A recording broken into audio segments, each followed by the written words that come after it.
Mbahaye ikaze mwebwe abakurikiye icyo uzaba TV. Njye muri kumva kuri mikoro nkuko mubimenyereye banyita Theo 7 Pro. Murabizi ko tugenda tubategurira amakuru y'ibiri kuvugwa ku mbuga nkoranyambaga hirya no hino ku isi. Uyu munsi amakuru yacu nanone reka tuyakomereze muri Repubulika Iharanira Demokarasi ya Kongo. Muri iki gitondo ibiri kubera muri Repubulika Iharanira Demokarasi ya Kongo hagati hafi neza n'umujyi wa Sake, abaturage bari kugenda bahunga ubutitsa bitewe n'ibisasu biremereye biri kuhaturikira. Ni ukuvuga ngo ibi bisasu FARDC iri kugenda irasaho kuri M23. Intambara ikomeje kuba ingorabahizi ku rugamba. Ni mu nzira ziva muri Sake zerekeza ku ngabo za M23 aho ziherereye. Biri kuvugwa ko FARDC yazanye ibisasu biremereye cyane kandi birasakure mu rwego rwo gukumira M23 kugira ngo idafata umujyi wa Sake. Ni amakuru ari kuvuga ko ari intambara ikomeye cyane. Ibyo kandi FARDC iri kubikora mu rwego rwo gukumira M23. Ni nyuma yaho yari maze gufata agasantere ka Karenga. Ubwo rero FARDC iri kurwana urugamba, iri kurwana inkundura mu rwego rwo kugira ngo irebe yuko Sake itaza gufatwa. Ariko M23 nayo ikomeje gukubita FARDC iyisubiza inyuma, ndetse harimo n'ingabo zabarundi. Shuti bakundwa mukurikiye icyo uzaba TV, icyo mbasaba ni ugukora subscribe. Niba warayikoze kora share, niba utarayikora kandi ni kuri iryo jambo ryanditseho subscribe, hanyuma ugakora hejuru kukazogera ukajya ubona notification z'ibiganiro ndetse n'amakuru tugenda tubategurira.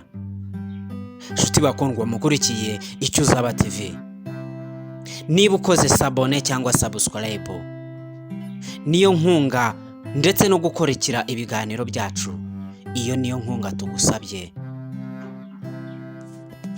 Mu makuru n'ibiganiro ku bwanyu nanjye ndahabaye. M23 ku rugamba imaze gukanga abantu bahanganye nayo. Igisirikare cy'u Burundi, MONUSCO, FARDC, Mayi Nyatura ndetse na Wagner Group, Wazalendo, ntitinya bose kubafata ngo ibakubitire mu gatebo kamwe, ibarundarunde ibegeranye, nirangiza ibabwira ati musubire inyuma. Basha ntibyoroshye ku rugamba. Ni umuriro uri kwaka hafi ya Sake, neza mu gace ka Kimoka. Aho ngaho uyu mugoroba M23 niho yarayikambitse kugeza n'aya masaha muri iki gitondo. Bivuze ngo harabura gatoya ngo M23 yinjire neza mu mujyi wa Sake, mu gihe ingabo z'abarundi zikomeje kuhasiga ubuzima, ndetse n'iza FARDC hejuru y'ibibunda n'ibitwaro biremereye biri kugenda birasakure M23. Ariko mu mayeri yayo n'ubuhanga n'ubwenge bwayo ikabasha kubakubita ikabasubiza inyuma. Shuti bakundwa mukurikiye icyo uzaba TV, kurikira wumve. Mu minwa y'imbunda za M23, mu masasu mato cyane akomeje kwahagiza FARDC ndetse n'abacanshuro n'izindi nyeshyamba bafatanije akomeje kubasubiza inyuma. Muri iki gitondo cya kare reka twogogoga ikirere, niturangiza twiyambukire twigerere muri Isirayeli. N'ubundi biri kuhabera nabyo ntibyoroshye, n'agahomamunwa mu ntambara politike na diplomasi. Amakuru tugenda tubategurira tuba twagiye dukura ku mbuga nkoranyambaga, ibitabo twasomye kugira ngo tubagezeho amakuru y'impamo kandi yahise iri kugana. Uku ni ukwezi kwa kabiri, Isirayeli ndetse na Gaza bitari kuyigendekera neza bitewe n'umuriro w'amasasu uri kugenda wakira hagati kuri aba banyagihugu, abasirikare b'igihugu cya Isirayeli ndetse n'abasirikare ba Hamas. Ni kenshi turi kugenda twumva abasirikare ba Hamas bamaze gukurwa mu buzima, ariko ntabwo turumva abasirikare, ibinyamakuru byo muri biriya bice bishobora kuvuga abasirikare ba Isirayeli bamaze kwicwa. Bivuze ngo mu ibanga rikomeye itangazamakuru rifite icyo rimaze muri iriya ntambara ku ruhande rwa Isirayeli, ariko abasirikare barenga 64 ba Isirayeli bamaze kwicwa. Umva mu baherutse gupfa baguye kuri urugamba kandi bishwe kuri iyi ntambara ihanganishijemo Isirayeli ndetse na Hamas. Umva umusirikare wa mbere ukomeye uherutse gupfa vuba, harimo Majoro David.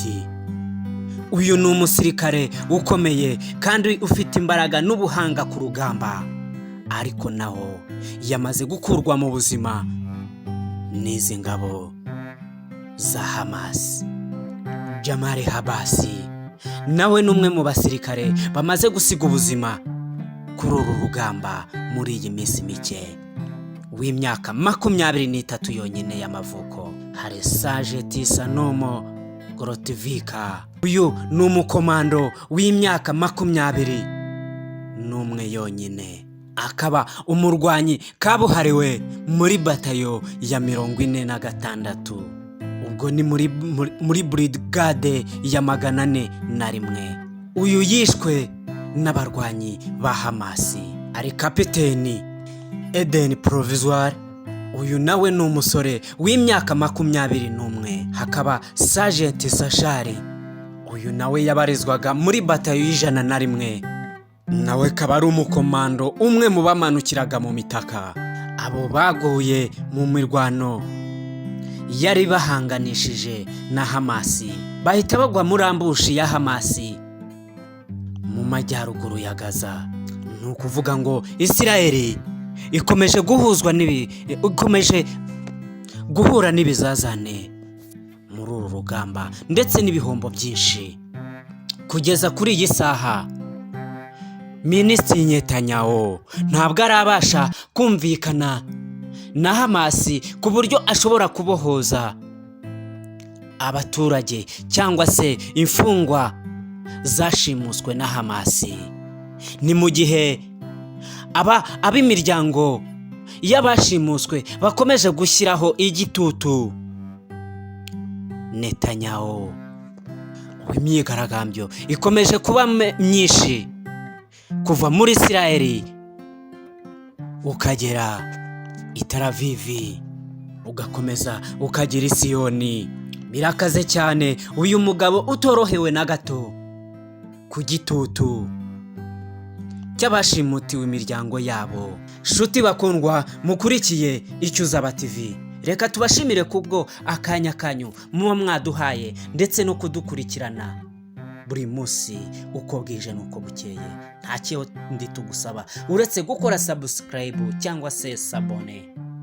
ni kuri iryo jambo ry'umutuku ryanditseho subscribe, hanyuma ugahita ukora hejuru ku kazogera ukajya ubona notification z'ibiganiro n'amakuru tugenda tubategurira. Murakoze, Imana ibahe umugisha. Yari Theo 7 Pro.